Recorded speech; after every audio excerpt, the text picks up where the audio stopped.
নমস্কার বন্ধুরা, কাজল ভিলেজ কিচেনে সকলকে স্বাগত জানাই। রোজকার মতো আজও রান্নাঘরে চলে এলাম। আজকের রেসিপি একদম এক বাটি সুজি আর অল্প একটু ছোলার ডাল দিয়ে মজাদার জল খাবার করে আপনাদের সঙ্গে শেয়ার করব।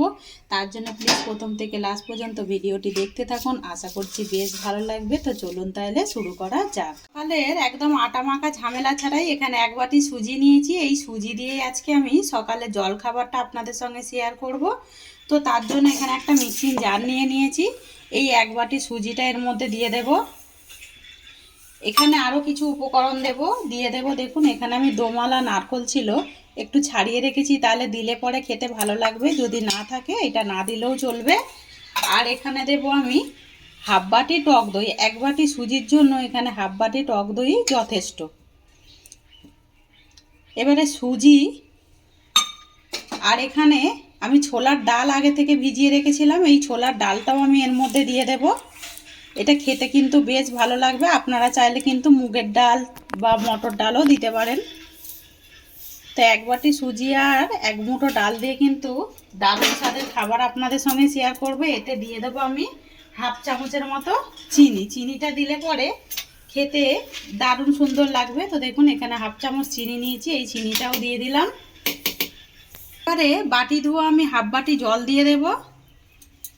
দিয়ে এতে এক চামচের থেকেও কম একটু সাদা তেল দিয়ে দেব, তাতে করে খাবারটা একদম নরম তুলতুলে হবে আর এটা একটা অন্য স্বাদও আসবে। এবার আমি এটাকে ঢাকা দিয়ে খুব ভালো করে এটাকে বেটে নেব। তো খুব ভালো করে মিক্সিতে দিয়ে বেটে নিলাম। বাটাটা দেখুন এরকম হয়েছে, ঠিক খুব ভালোভাবে বেটে নিতে হবে এইভাবে। এবারে এটাকে আমি একটা বাটির মধ্যে ঢেলে নেব। এটা খেতে কিন্তু বেশ ভালো লাগে, একবার এইভাবে ট্রাই করতে পারো। তো সবটাই আমি ঢেলে নিয়েছি। এবারে এর মধ্যে মিক্সি ধোয়া জলটাও দিয়ে দেব। তো আমি এখানে হাফ বাটি তখন দিয়েছিলাম, এখনও হাফ বাটি দিয়ে এক বাটি করে দিলাম। যেহেতু সুজি রয়েছে, সুজিটা কিন্তু অনেকটাই ফুলবে। ছোলার ডালটা তো এমনিতেই ভেজানো ছিল, সারা রাত ধরেই ভিজিয়ে রেখেছিলাম। এবারে এর মধ্যে কিছু উপকরণ দিয়ে দেব স্বাদ মতো লবণ বা মাপ মতো লবণ।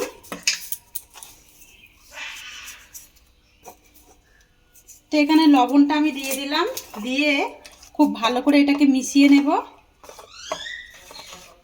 তো এরকম আটা মাখা ঝামেলা ছাড়াই কিন্তু চটজলদি আমরা সকালে জলখাবার এরকম করে নিতে পারি, একদম তেল ছাড়াই বলতে পারেন। এতে হাফ চামচের মতোই যা তেল দিয়েছি। এবার আমি এটাকে এখন ঢাকা দিয়ে 10 মিনিট রেখে দেব, ততক্ষণে চাটনিটা করে নেওয়া যাক। এদিকে একটা কড়া গরম হতে বসিয়ে দিয়েছি। কড়ার মধ্যে দিয়ে দেব 1 চামচ সাদা তেল। আর বেশি তেল দেওয়ার দরকার নেই, অল্প একটু তেল দিয়েই চাটনিটা রেডি করব। এই সময় গ্যাসটাকে একটু আস্তে রাখবো। এবার আমি এর মধ্যে দিয়ে দেব অল্প একটু ছোলার ডাল নিয়েছি, এই ছোলার ডালটা দিয়ে দেব। আর এখানে দিয়ে দেব আমি একটা মাঝারি সাইজের পেঁয়াজ কোচানো, দিয়ে দেব 4টে কাঁচা পাকা লঙ্কা, আর দেব একটু রসুন দিয়ে দেব। রসুনের কোয়াগুলো একটু ছোট ছোট বলে তাই আমি 10 কোয়া মতো নিয়েছি। আপনারা 3 থেকে 4টে দিলেই কিন্তু হয়ে যাবে। দিয়ে এবারে খুব ভালো করে মিশিয়ে নেব। এখানে একটা টমেটো কেটে রেখেছি, এই টমেটোটাও দিয়ে দেব। দিয়ে খুব ভালো করে এইভাবে একটু নাড়াচাড়া করে নেব, যাতে করে টমেটোটা নরম হয়ে যায়। এই সময় দিয়ে দেব আমি স্বাদ মতো লবণ বা মাপ মতো লবণ। লবণটা আপনারা আপনাদের পছন্দ মতোই ব্যবহার করবেন, মানে মাপ মতোই দিয়ে দেবেন, তাতে করে কিন্তু খেতে ভালো হবে। যে যেরকম টমেটোর বা চাটনিটা কম বেশি হতে পারে। দিয়ে এবারে এটাকে খুব ভালো করে একটু ভেজে ভেজে নেব। তো টমেটোটা একদম ভাজা হয়ে গেছে, সবগুলোই এরকম একটু নরম করে নিতে হবে, বেশি পোড়ালে হবে না, তাহলে খেতে ভালো লাগবে না। আর কাঁচা লঙ্কার পরিবর্তে কিন্তু শুকনো লঙ্কা আপনারা দিতে পারেন, তাতে করেও হবে। কাঁচা লঙ্কাটা দিলে পরে একটু বেশি টেস্ট হয়। এই সময় গ্যাসটাকে অফ করে দেব, দিয়ে একটু এটাকে ঠান্ডা করে নেব। আমি এটাকে একটা বাটির মধ্যে ঢেলে নিয়েছি, এটাকে এবারে একটু ঠান্ডা করতে দিয়ে দেব। এটা হোক। এখানে একটা মিক্সিং জার নিয়েছি, আর এখানে যে টমেটোটা আমি ভালো করে ভেজে রেখেছিলাম, এইটাকে একটা মিক্সিং জারের মধ্যে দিয়ে দেব। দিয়ে এটাকে খুব ভালো করে পেস্ট করে নেব। কড়ার মধ্যে দিয়ে দেব আমি আবারও অল্প করে একটু তেল, মানে ওই হাফ চামচের মতো তেল দিয়ে দিলাম। তেলটা, কড়াটা যেহেতু গরম, তেলটা কিন্তু গরম হয়ে গেছে। এর মধ্যে দিয়ে দেব কালো সর্ষে ফোড়নের জন্য একটা তড়কা মশলা করে নেব। আর দিয়ে দেবো এর মধ্যে একটা শুকনো লঙ্কা, দুই একটা কারি পাতা দিয়ে দেব, দিয়ে হালকা করে একটুখানি ভেজে নেব। তো এদিকে তড়কা মশলাটা হয়ে গেল। এবারে আমি চাটনির মধ্যে একটা বাটির মধ্যে ঢেলে নিয়েছি, এর মধ্যে দিয়ে দেব। ভালোভাবে একটু মিশিয়ে নেব। এটা চাটনিটা কিন্তু দারুণ খেতে লাগে, এইভাবে একবার করে দেখবেন। তো চাটনিটাও অপর দিকে হয়ে গেছে। এবারে ব্যাটারটাও কিন্তু আমি 10 মিনিট ঢাকা দিয়ে রেখেছিলাম চাটনিটা হতে হতে। আর ব্যাটারটা কতটা ফুলেছে দেখুন, মানে সুজিটা যেহেতু ভিজে ফুলেছে তাই জন্য অনেকটা কিন্তু পাতলা ছিল, পাতলা থেকে দেখুন এখানে কিন্তু অনেকটাই শক্ত হয়ে এসেছে। আর ব্যাটারের ঘনত্বটা ঠিক এরকমই রাখতে হবে। এবার আমি এর মধ্যে একটা উপকরণ দিয়ে দেব আমি এটাকে বেকিং সোডা। তো এখানে হাফ চামচের মতো ছোট চামচে নিয়ে নিয়েছি বেকিং সোডা। আপনারা চাইলে এখানে হাফ চামচের মতো ইনোও দিতে পারেন। এবারে এই সোডাটাকে দিয়েও খুব ভালো করে মিশিয়ে নেব। আর যখন আগে থেকেই দিয়ে দেবেন না, যখন থেকে এটাকে রান্না করবেন তখনই কিন্তু সোডাটাকে দিয়ে এইভাবে ভালো করে ফেটে নিতে হবে। আর টক দই দেওয়ার কারণে দেখুন কতটা সোডাটা হালকা হয়ে গেল, মানে ব্যাটারটা কতটা হালকা হয়ে গেছে সোডা, মানে বেকিং সোডা দেওয়ার কারণে। এবারে খুব ভালো করে এটাকে একটু ফেটে নেব। তো এটাকে খুব ভালো করে ফেটে নিলাম। ফেটে নিতে দেখুন কতটা ফুলে উঠেছে। এখানে কয়েকটা বাটি নিয়েছি, এই বাটির মধ্যেই আজকে আমি খাবারগুলো যেহেতু করব, এই বাটিগুলোর গায়ে অল্প করে একটু তেল ব্রাশ করে দেব, তাতে করে সহজেই কিন্তু উঠে আসবে। সবগুলোতেই তেল ব্রাশ করে নিলাম। এখানে আমি একটা হাতা নিয়েছি, এখান থেকে এক হাতা করে নিয়ে নেব, নিয়ে এর মধ্যে ঠিক দিয়ে দেব এক হাতা করে ব্যাটার। খুব বেশি দেবার দরকার নেই, এরকম এক হাতা করে দিলেই কিন্তু হয়ে যাবে।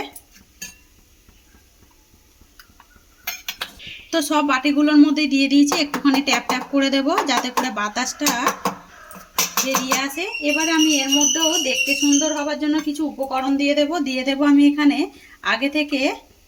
তো আমার কাছে এখন ধনে পাতা নেই, এর মধ্যে আমি কয়েক টুকরো কারি পাতা ছড়িয়ে দেব, তাতে করে দেখতেও সুন্দর লাগবে। তো সবগুলোর মধ্যেই দিয়ে দেব। এতে করে খাবারটা যে করছি যেমন দেখতে সুন্দর হবে তেমন কিন্তু টেস্টটাও ভালো আসবে। আর আপনাদের কাছে কারি পাতা থাকলে বা ধনে পাতা থাকলে ওইটা যে কোনো একটা দিতে পারেন। আর একটু দিয়ে দেবো এর মধ্যে কাশ্মীরি লঙ্কার গুঁড়ো। তো কাশ্মীরি লঙ্কার গুঁড়ো একটু ওপর থেকে ছড়িয়ে দিলাম। তো সবগুলোতেই দিয়ে দেব। আর খাবারটা দেখুন আগের তুলনায় কতটা সুন্দর দেখতে লাগছে। অপরদিকে গ্যাস অন করে আমি জল গরম হতে বসিয়ে দিয়েছি, জল কিন্তু ফুটে উঠেছে। এই সময় গ্যাসটাকে আস্তে করে দেব। দিয়ে এখানে আমি একটা স্ট্যান্ড নিয়েছি, আপনারা চাইলে এখানে স্টিলের বাটি দিয়ে একটা থালাও দিয়ে দিতে পারেন, তাতেও হবে। এবার এই চারটে বাটি আমি এইভাবে বসিয়ে দেব।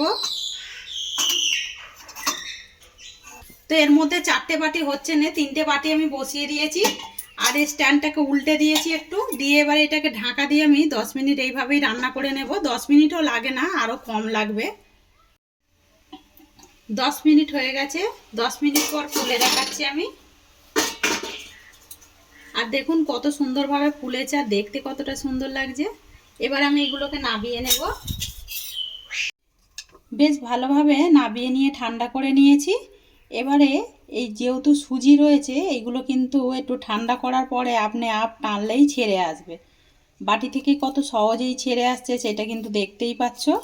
এইভাবে ছাড়িয়ে নিতে হবে। তো একটু আলতো হাতে এভাবে ছুরি দিয়ে একটু ছাড়িয়ে দেব, আপনি কিন্তু উঠে আসবে। এবার আমি এটাকে উল্টে একটু পেস্ট করে দেব। কত সহজেই উঠে এসেছে দেখুন। এইভাবেই সবগুলোই বার করে নেব। আগে সমস্ত বাটি থেকে খাবারগুলো ওই বাটি থেকে বের করে নিয়েছি। তো যেই ব্যাটারটা রয়েছে সেইটাও বসিয়ে দিয়েছি, সবগুলো করে নিয়ে ফিরে আসছি। তো সমস্ত খাবারগুলোই গড়ে নিলাম। আর কতটা সুন্দর দেখতে হয়েছে আর কতটা নরম তুলতুলে হয়েছে সেটা কিন্তু দেখতেই পাচ্ছ। একবার হলো এইভাবে বাড়িতে ট্রাই করে খেয়ে কমেন্ট করে জানাবেন যে আজকের রেসিপি আপনাদের কীরকম লাগলো। যদি ভালো লেগে থাকে লাইক শেয়ার কমেন্ট করবেন, বন্ধুদের সঙ্গে শেয়ার করবেন, আর এই ছোট্ট চ্যানেলটিকে সাবস্ক্রাইবার করে নেবেন। আমার এরকম নিত্য নতুন রান্নার জন্য পাশে থাকা বেল আইকনটি প্রেস করবেন। সবাই ভালো থাকবেন, সুস্থ থাকবেন, ধন্যবাদ। আবারও রেসিপি নিয়ে ফিরে আসবো।